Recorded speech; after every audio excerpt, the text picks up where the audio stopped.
Try. Before I get started, go on and hit that subscribe button, and I hope you like this video. This is going to be my review of the Chasing Atlanta reunion. I literally just got finished watching it. Like, I just hit the stop button. Whew. Well, we got a lot to unpack. I took notes, but I think the easiest way for me to do this is to just go not character, but person by person. It was a lot. First off, let's talk about the fashions. If you follow Chasing Atlanta, you know, been watching, you know that all week long they've been promoting the reunion, and all the different people have posted on their Instagram, so you know what people had on. But just real quick, I'm just gonna go real quick down the line. T.S. Madison, yes, my bitch looked good. She was beat to hell. That black dress was the motherfucking bomb. I loved it. I wish I could have seen a full, like, her standing up in it, but I don't care. What I saw, I loved, and I was like, damn, can I get it when you're done? Because that shit looked good. It was so cute. So cute. And, of course, she looked beautiful. I'm going to go this way, then I'm going to go that way. So, we had Jaylon. I love Jaylon's look. Somebody tried to read him and called it a Marilyn Monroe thing, but I thought it was cute. I had the little blonde wig with the waves and everything, and she had on a nice gown. We'll get to that in a second. Q looked cute. You know, he had on a print top and a black, I said black, Lord, a red jacket. Again, I didn't really see a lot of the stand-up looks, but Lyric was cute. He had on the combat thing, combat pants and his ensemble. He wasn't as formal as some of the other people were, but I thought his outfit was cute. It was very Lyric. If you know, for the few times they showed Lyric, I don't like the way they did Lyric this season. I really don't. I don't know. We'll get there. We'll get there. Then we had Montel, who Montel had a tail, hunty, and sparklers, and he didn't wear sunglasses, which was really shocking to me. He didn't wear shades, and when he was on his interview with Ty Couture TV, he said he is blind, and like he really does need his glasses. And from one blind person to the next, I feel you, boo. But he, I guess, went with contacts so we could see his face, which was good because it was good to be able to see his full face. Then we had, I guess it was Devon next. No, Eric. Eric was in between them. Eric had on a print shirt with a blazer. Eric looked cute. Eric is one of those people that, depending on, I guess, his outfit, the way his hair is, whether he has a hat on or not, he looks different. I think he's cute, though. You know what I mean? I think he's a cutie, but he just looks, he can change his looks very easily.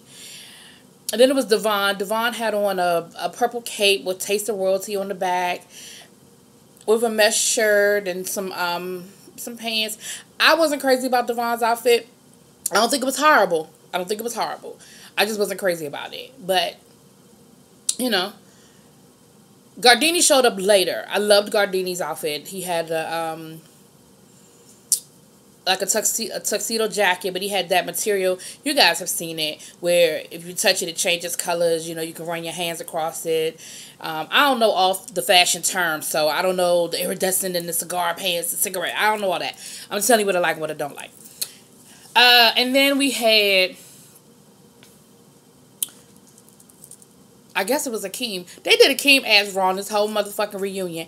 And I get it that a lot of the cast don't like Akeem. And I get it that he didn't really have a big storyline. But they dogged the shit out of him in this episode, in this reunion. And I'm going to get to that too. Like I said, I'm going to go person by person. So, let's go with the least to the greatest. Let's start with the least to the greatest. So, we'll start with Akeem. Hakeem, first of all, his ass didn't even sit on the couch. They had him on the side couch the whole fucking episode. Now, on these other shows like Love and Hip Hop or whatever, where they have the bigger cast, they rotate people in and out as they're asking them questions pertaining to their storyline. And I get it that Chasing Atlanta isn't that type of production, that big of a production. The cast is not that big.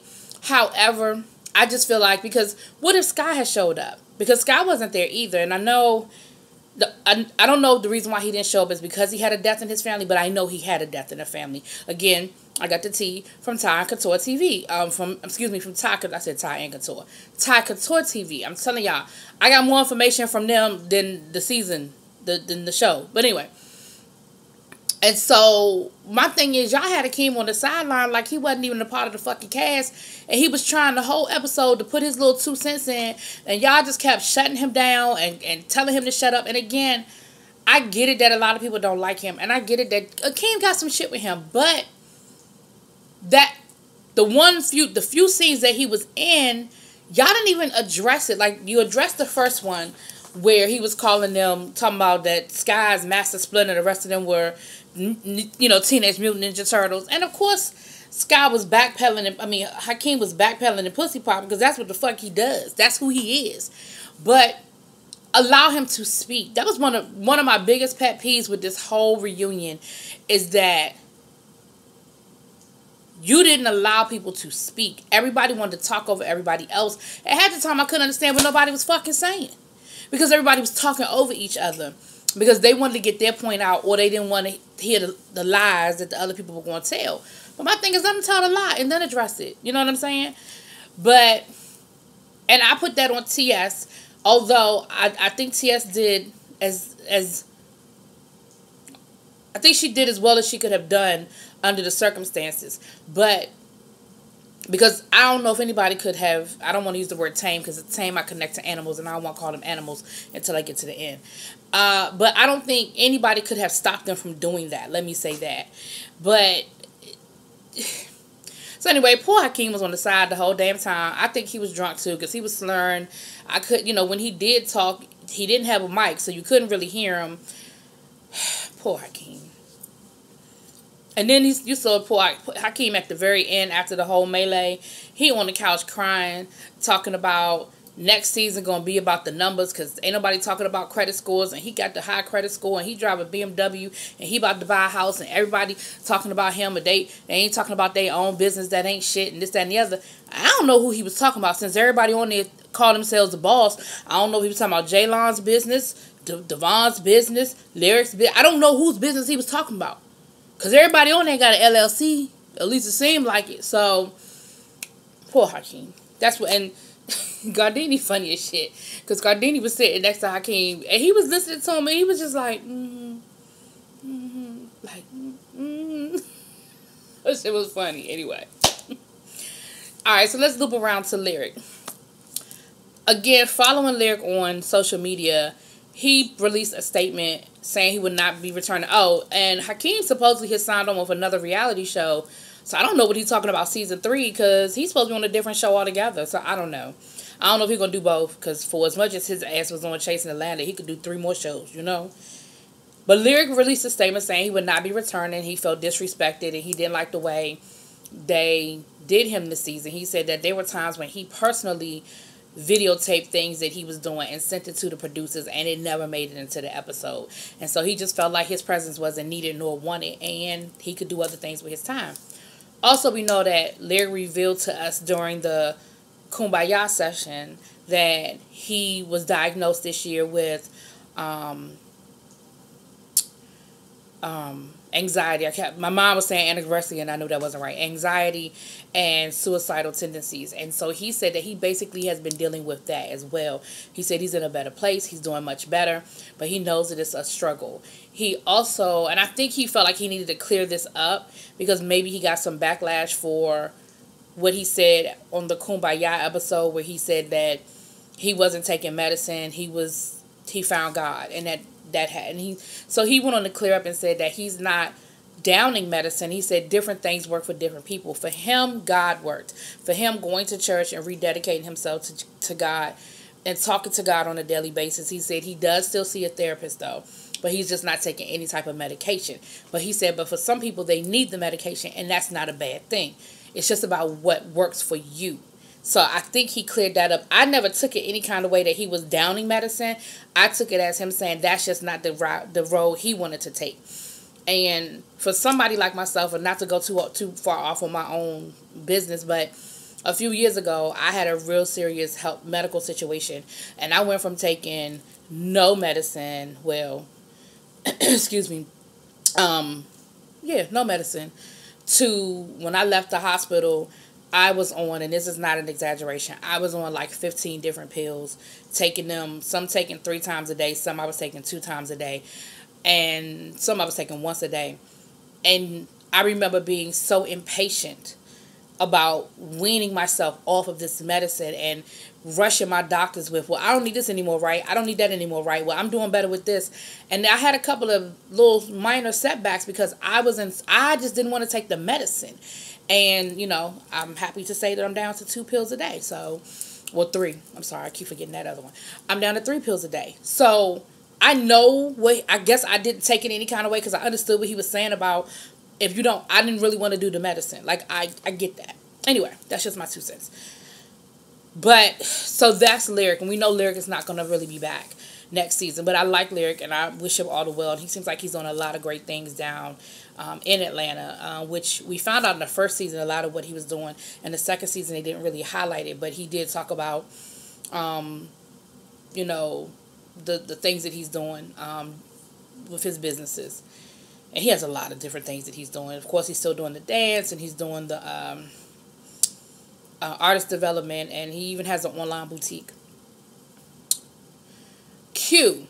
Now, Q had a lot of a storyline this year, but at the reunion, he didn't really have a lot to say. Like, he was really sitting there looking very stoic, very serious. Like, Q has a really fun personality, which, again, I saw come out on his interview with Mike and Ty.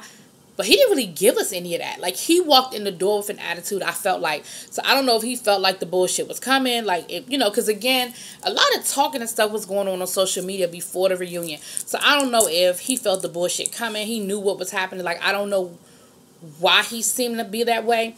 But when T.S. Madison asked him questions, he answered them. Like, he wasn't rude or anything to that degree. He just wasn't, he didn't give you anything extra. They did address the situation with him, and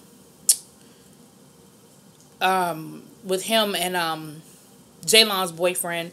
They did address the rumor that him and Jaylon had a relationship, and they said they didn't. I don't believe them, because they kind of looked at each other.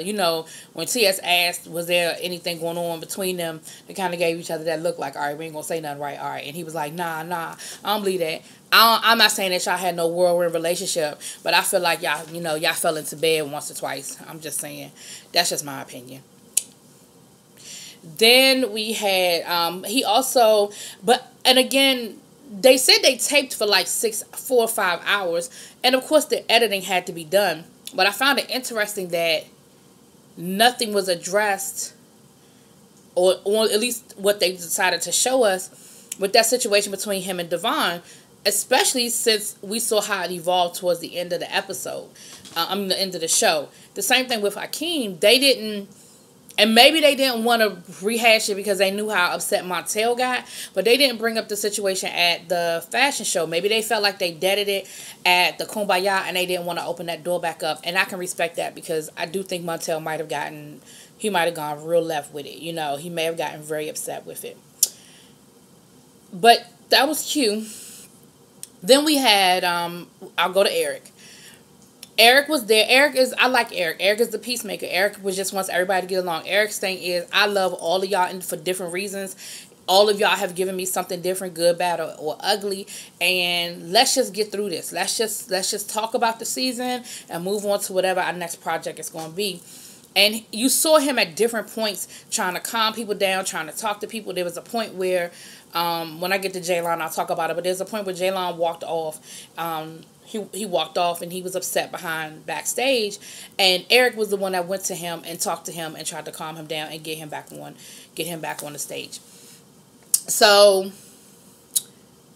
Eric talked about his denim line coming out. He said that he's taking his time with it, that he's really I guess when it comes out, he wants to do it right. He also said he's doing it by himself. He doesn't have a lot of help. And again, what I learned on the interview he did with Mike and Ty was that he even went to school to take lessons on building websites and web design and stuff like that, so he could do his own website, because he didn't have that skill. And so I respect somebody who says, look, this is my dream, and I know I don't necessarily have the startup to hire a lot of people, but I'm still going to make it happen, and I'm going to figure out how to make it happen. So he was just saying that it's coming along, but it's just not, it's not gonna move at the speed of light because he's doing it himself, and he's doing each step as he goes along. He's developing it on his own, and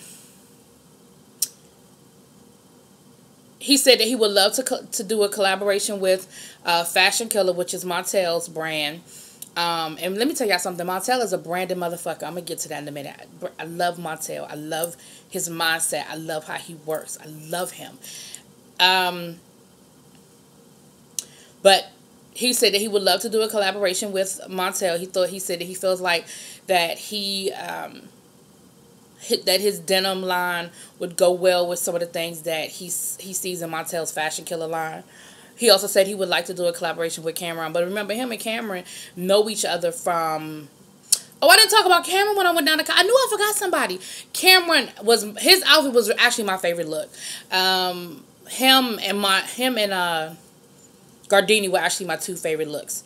I like them both for different reasons. I like Gardini's look as a nice dress up, night on the town, formal event, I like Cam'ron's outfit for what it was, I'm going to go to a nice event. I'm going to be coordinated. I love a man who ain't afraid to wear pink. I love it. It was a real cute printed suit with a white top, but it just looked really nice, and it went really, I felt like it matched really well with Cam'ron. And like I said, so for me, those were my two favorite looks of the night. Jaylon would be my third. Jaylon would be my third look. Akeem's look was okay, but again, his was just, it was casual. He had a shirt unbuttoned to here with a chain on and a jacket and his hat. He always gonna have a hat on. So I'm sorry, back to Eric. So yeah, so Eric, so that's what Eric said, that he wouldn't mind doing a collaboration with, with the fashion line, with that. So that was Eric. That was cool. Then who do I want to go to next? I guess I'll go to Cam'ron next. Cam'ron, the biggest moment that Cam'ron had was when Jaylon, Jaylon just has an air about himself. I don't know if he knows it or doesn't give a fuck, or if he knows it. I don't know if he doesn't know it, and thinks people are just picking on him when they bring it to his attention, or if he knows it and just doesn't give a fuck that he's doing it. You understand what I'm saying? Like, I haven't figured it out yet. But Jaylon just has this air about him, like he's just the shit. He's all of that, and the world revolves around his ass. And he did it the whole night. He did it the whole episode. But this particular part where he was trying to make it seem like, I don't talk to none of these people outside of the show. I don't give a fuck what they think about me. I don't care nothing about them. But I don't talk to none of them. Because he was talking about at the beginning of season 2 with him, Montel, and Gardini actually were building a genuine friendship, because they were texting each other and talking to each other outside of the show, and they were actually, building something. And so Cam'ron was like, oh, so me and you don't talk? Like, you don't talk to me? And he tried to downplay it. And Cam'ron was like, no, what you're not going to do is make me look stupid. You're not going to try to play me, because your ass called me. Because he was like, well, you call me, I don't call you. Cam'ron was like, you don't call me?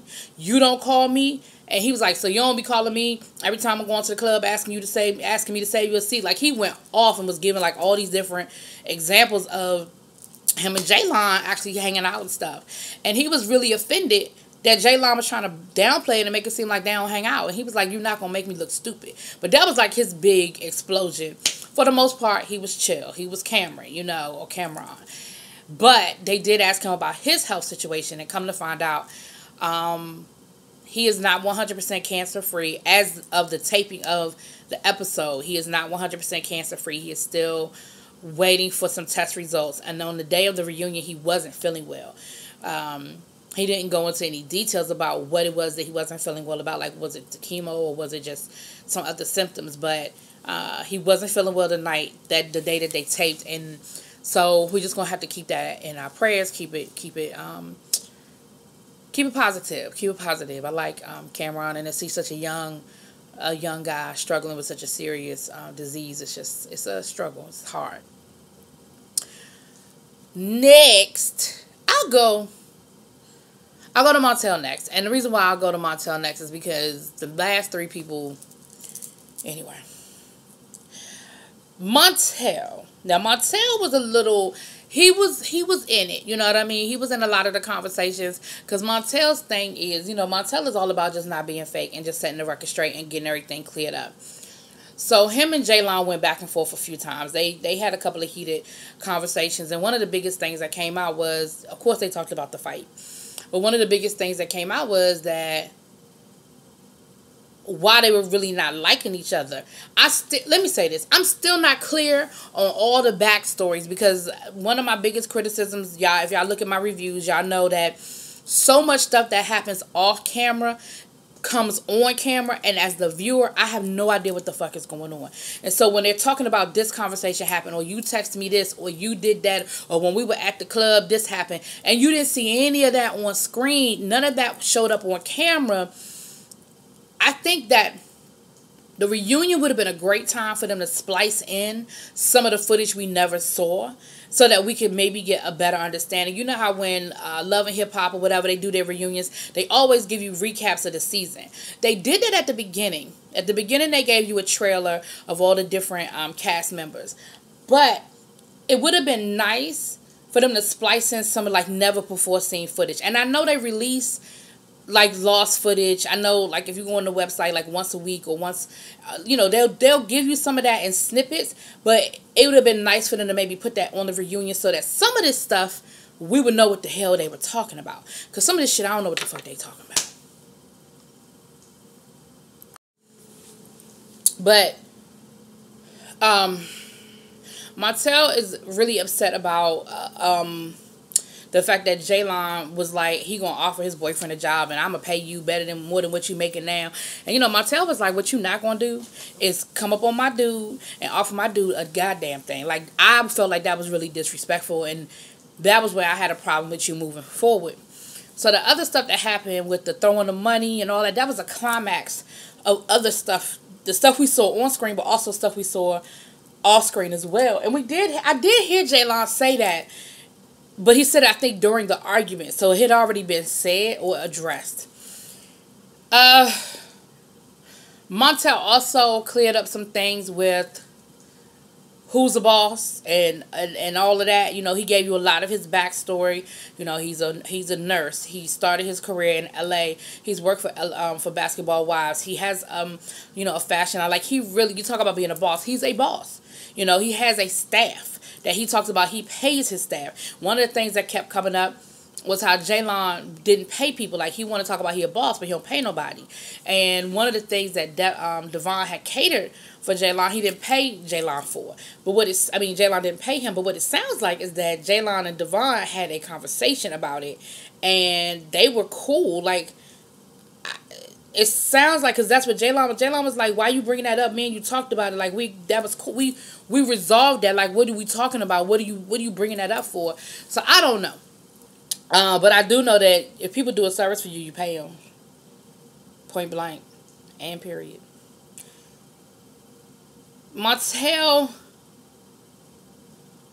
I'm trying to think of what else he was very vocal, but he wasn't over the top. And a few times that he did feel like he got out of pocket, he did apologize, and he came back. It's like, matter of fact, he kind of went left at the beginning, but I think he's either somebody put a bug in his ear, or he realized what he was and brought himself back down, and he said, I want to apologize, because that's not how I want to represent my brand. That's not how I want to get up here and represent myself and represent my brand. So I just want to apologize. And actually, from that point forward, he really didn't get too extra. A few times, he was one of the people that was kind of upsetting me, because he was talking over people, because he was so quick to want to get his point out. And he don't deal with no bullshit, so he really wasn't here for the lies and for the bullshit. So he was really kind of cutting people off and kind of wanting to get his side of the story or get his point across. But at the end of the day, he just wanted to he just wanted people to know the truth from the fake, I guess, But he talked about his charity event, and he just wanted to give back, and that, he's just in a position to do it. And everybody that's talking about them being a boss, they need to do the same thing. They need to be giving back too, He did a couple of little low-key shade, but he didn't go extra. He didn't go over the top. And considering he was the one that had the fight earlier on in the season, you might have thought that maybe he might be the one that might kind of step out, but he wasn't. He wasn't the one. Matter of fact, he was one of the ones trying to make peace, honestly. But what I'm saying about his branding, because at one point, Jaylon made a comment talking about something, I don't make no money off this fucking show. I don't need this shit. And Montel was like, I do, thank you. My sales are up. My followers are up. My this is up. My that is up. Thank you for the exposure. Because see, Jaylon, all you thinking about is dollar. You thinking about, did you get a paycheck from the show? You're not thinking about the exposure and everything that you got as a result of being on the show. So when you say this show didn't make you any money, you're not looking at the big picture, whereas Montel is. And Montel was like, ha ha ha, I might not have got no paycheck from y'all, but I definitely am getting paid. And again, it's that you got to think about, it's that mentality. And all of Montel's people were branded. They had on a t-shirt that said Fashion Killer with his logo on the front, which was big enough for you to be able to read, because he had his own security. So it says security on the back, Fashion Killer on the front. So that's a business mindset. Like, Jaylon, that's the kind of shit you should have had going on. You so busy talking about what you don't need and you a boss and you this and you that. Did you ever figure out how you could incorporate your brand into what was going on at the show? Devon, did you talk to the producer and see if you could cater the event? Cater the reunion? Can you take care of the food that's in the green room? Like, again, all y'all have these brands, but are you branding yourself? Anyway. Next, I want to kind of go to Gardini because he didn't have a large part because he came in late. But Gardini sort of led into what happened at the end. So let me go with Devon. And I'm gonna be real quick because I've been talking a long time. Let me go with Devon. Devon wanted Q from day one. First of all, Devon was drunk. Second of all, he wanted Q from day one. He didn't care about none of the rest of that shit that was going on the show. He didn't care about nobody else's storyline. He didn't care about nobody else's questions. He didn't care about nothing else that was happening. All he wanted was Q. And every time they addressed the question of Q, you a lying bitch. You's a lying motherfucker. You lie. All these hoes is fake. All these hoes is fake. Because we be talking about each other. Everybody talking about each other behind their back. But now we here and don't nobody want to say nothing to their face. Everybody he wanted Q from the word go. And he was turned. He was on 100 from the word go. Everybody had to keep telling him to calm down, sit down, calm down, sit down. He kept wanting to get up. He was extra. And he was extra last season at the reunion. He's extra. And what you're going to do is you're going to fuck around and you're going to mess up this golden opportunity that you have been given. That's what you're going to end up doing.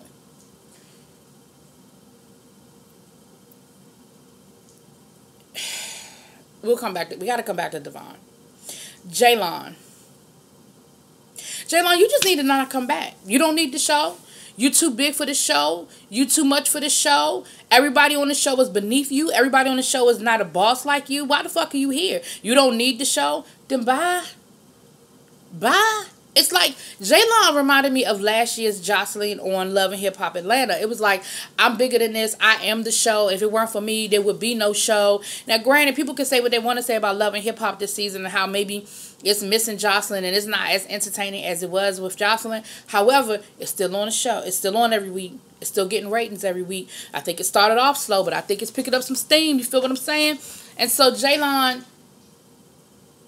if you don't want to, if this is no longer a platform for you, leave. But what you should not do, because I'm not going to say you can't do because you do it. But what you should not do is belittle people. You should not act like people are beneath you, that people are lower than you. And he tried to clear up that whole boss thing. And I was almost with him. I mean, not the boss thing, the whole 9 to 5 thing. And I was almost with him. But then everything else you did, the rest of the reunion went left. You explained that the way that the concept was brought to you was that everybody that was going to be on the show was already an entrepreneur doing things, not getting ready to get started, not trying to start. You thought everybody was where you were, meaning already had their own business and was already had a certain level of success, and that the show was going to chronicle how they took their business to the next level. I understand where you're coming from if that is how the show was sold to you. The show, according to Devon, the show was sold to him as people who are starting off and their day to day and how they transition from working that 9 to 5 to being able to open up their own business, to being able to quit that job. Like, that is what was sold to him. I believe both of y'all. I believe that the producers told y'all what they felt like y'all wanted to hear to agree to do the show. Because what has been proven is that the producers got some shady shit going on with them. Because Devon brought up a few things that the producers did behind the scenes to try to create some controversy and stir some things up. They edited some of that shit out, though. You did. I saw you. But Jaylon, you ain't win me no. I don't think you won no fans. Not that you claim you don't care, and that's fine. You may not, but for somebody like myself who keeps trying to have an open mind, you're just so disrespectful, and you're so negative, and you look down on people. And I don't have a lot for people who just feel like they better than. And that's what you are. You just feel like you're better than everybody else. And your whole era is that you're better than everybody else. Your whole era. Or I should say, I'm sorry, I say era, your aura. You know, at one point he walked off the stage. Now, T.S. started off by asking him, do you prefer to be addressed as him or her? And he didn't have a preference on the pronoun. He really didn't care. So that's why I kind of go back and forth, because I don't mean to, but because he looks like a woman, and I want to respect that. But at the same time, he said he didn't care. Matter of fact, he even said you could address him as him. But yeah, I didn't see the boyfriend. I'm sure the boyfriend was there somewhere, but I didn't see him in any of the footage. But yeah. Anyway, all right, I'm gonna wrap this up. Gardini, the reason why I'm going with Gardini last is because Gardini came in late. And the tea behind the screen, the tea behind the scene was that Gardini was not going to show up. And he was convinced to come. Some people convinced him to come. Ty Mike, I know, was one of the people that was like, you need to go. You need to tell your story. Don't allow the narrative to speak for you. You need to speak for yourself. And so he did show up. And when he showed up with receipts. And basically his whole goal was to expose Jaylon for being a fake and a fraud. And like, you know, Gardini said, he was like, fraud, recognize fraud. Like, you want to bring up my mugshot, you want to tell everybody about my past, well, let's talk about you. And some of the things that he found out was that Jaylon doesn't have a cosmetology license, either here or in the state of Alabama, which is where he's from. Now, what Jaylon said was that he retired himself and he don't need to do here no more because he making money doing other things. However, wouldn't you still have record of having a cosmetology license? I know as an educator, even if I let my license expire, there would still be a record that I had one in the 3 states that I have a license in. Well, 2 states in the District of Columbia. I don't know. But then it got to be that they just kept yelling back and forth, yelling back and forth, yelling back and forth. I understand nothing that was going on at that point. Like, they're just going back and forth. Like, the whole reunion stopped for them to go back and forth, back and forth, back and forth. I didn't understand nothing they were saying. You know, Jaylon was like, oh my God, you just want to be me so bad. And, oh, you research, you know, you Googling me and you researching me. Like, it just, to the point where they were going to take Jaylon off the stage because I guess they couldn't get Jaylon to calm down. And one thing I did not like, and it probably because Jaylon was presented as a woman tonight with the wig and the gown, it really bothered me that one of the security guys was physically picked him up and was going to drag him off stage. I would have a problem with that if he were in a sweatsuit and Tim's, but I really had a problem. The visual just didn't look good. You know what I'm saying? It just wasn't a good visual. But Hakeem came over talking about put him down, don't do that, don't put your hands on him like that. It was poor Hakeem. He was trying so hard. He was trying so hard. But that's sort of where everything sort of shut down at that point because nobody could get anything done. The producers came out there and was trying to get everybody to calm down and, you know, trying to get Jaylon to calm down. They were trying to get him to leave the stage, but he wouldn't leave the stage, but then he wouldn't calm down. Well, that's when Devon took it upon himself to take over and he get up and he started talking about how he is chasing Atlanta because he's everybody's storyline, and he tired of being everybody's storyline. And then he started talking about Q, and you're fake, because Q had gotten up, because he was sitting next to Jaylon. Q had gotten up and moved when all of the ruckus was going on and security came to get Jaylon. And he moved to the other side of the couch, and he was just sort of leaning on the couch. And he was sitting there when Devon started coming at him and started yelling at him. His face was like me? Like, what the fuck? Like, I get in this. And Devon starts talking about, you fake bitch this, and you this, that, and that. I mean, he was going at Q. And then that's where, I'm sure you've all seen the clip, that's where the clip picks up with Devon taking off his shoes and going after Q. Okay. I'm going to say this in 1 minute or less, because I really didn't mean to talk this long. I'm going to say this in 1 minute or less. Devon, you represented yourself in a horrible manner. You cannot blame that on alcohol. You cannot say, because I saw the interview with Mike and Ty. And I'm going to say this. I love you and Devon's relationship. That aside, what you did at the reunion was totally unacceptable. And what you cannot do is say, well, he disrespected me. Y'all don't know what's going on behind the scenes. You're right. I don't know what's going on behind the scenes, but what I do know is there's never an excuse for that. What you did at that reunion was ridiculous. First of all, you were drunk. And that goes without saying that when people are drunk, that they do things that they wouldn't do sober, or their inhibitions are lower, and they do things that they, take things to another level. Nobody could calm you down. Nobody could get you to listen. Your ass, I don't even know if you realized you were fighting the fucking producer. If you saw the clip, Kevin Burns had him, and Devon is fighting him, and they're on the couch, like, straight up, like, Kevin, he's not hitting him back, but Devon is straight up giving, like, it was horrible. It was horrible. Then he gets away from him, and he's running. You see Gardini's friend trying to hold him back, trying to stop him. You see, Martell was calling for security. Like, it was horrible. Then when they finally did get you in a corner and thought they had you, was calming you down, you took off running again. Then they got you again. They were asked to leave the set. The people, the owners of the venue, or the asked y'all to leave. Like, they were like, oh, y'all got to get the fuck out because of your ass. Then you are looking for Q. You bust up in T.S. Madison dressing room looking for Q. Ridiculous. There's none,